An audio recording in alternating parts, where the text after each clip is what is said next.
नमस्कार, writing forever या YouTube चॅनलवर आपले सहर्ष स्वागत। आजच्या व्हिडिओमध्ये आपण जाणून घेणार आहोत लाडक्या बहिणींना हे काम करावेच लागणार, अन्यथा खात्यात 1500 रुपये जमा होणार नाही। राज्य सरकारच्या महत्त्वाकांक्षी मुख्यमंत्री माझी लाडकी बहीण योजनेवरून सध्या जोरदार गदारोळ सुरू आहे। योजनेच्या लाभार्थी महिलांची कसून छाननी सुरू असताना दररोज नवीन बोगस लाभार्थी समोर येत आहेत। अलीकडेच लाडकी बहीण योजनेतून 26,34,000 बोगस महिलांनी लाभ घेतला असल्याचे समोर आले होते। यामुळे सरकारचे कोट्यावधी रुपयांचे नुकसान झाले आहे। मात्र लाडक्या बहिणींचे नियम डावलून जे लाभ घेतात त्यांचे धाबे दणाणणार आहेत।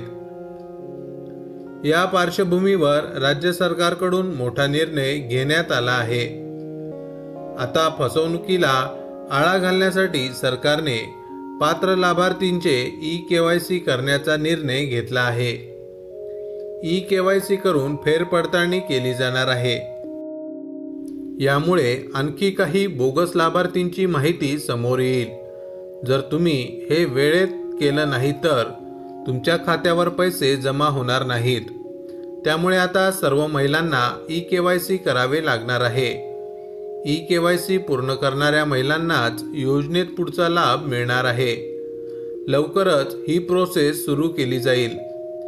राज्य सरकारकडून ई-केवायसीच्या माध्यमातून प्रत्येक लाभार्थ्यांची कागदपत्रांची पुन्हा पडताळणी केली जाणार आहे। दरम्यान जून महिन्यापासून जवळपास 26 लाख महिलांचा लाभ थांबवण्यात आला आहे।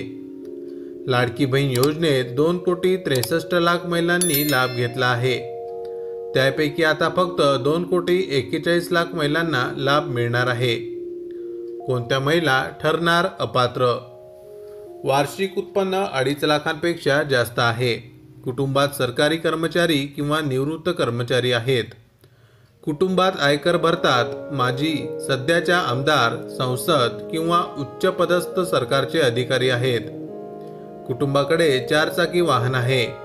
ज्या महिलांना इतर योजना अंतर्गत दरमहा लाभ उपलब्ध आहे अशा महिलांना वगळणार।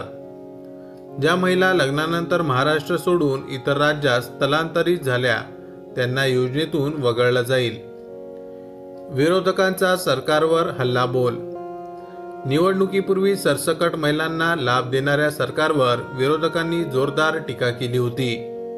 आता छाननीच्या नावाखाली लाखो महिलांना योजनेतून वगळण्याचा डाव असल्याचा आरोप विरोधकांनी केला आहे। दरम्यान बोगस माहिती देऊन लाभ घेणाऱ्या जिल्हा परिषद कर्मचारी महिलांवर होणारी कारवाई आणि योजनेची पुढील दिशा याकडे सर्वांचे लक्ष लागले आहे। माहिती आवडली असेल तर अवश्य शेअर करा। अशाच प्रकारचे नवनवीन सरकारी योजनांविषयी अपडेट मिळवण्यासाठी आमच्या रायटिंग फॉरेवर या यूट्यूब चॅनलला अवश्य सबस्क्राईब करा। धन्यवाद।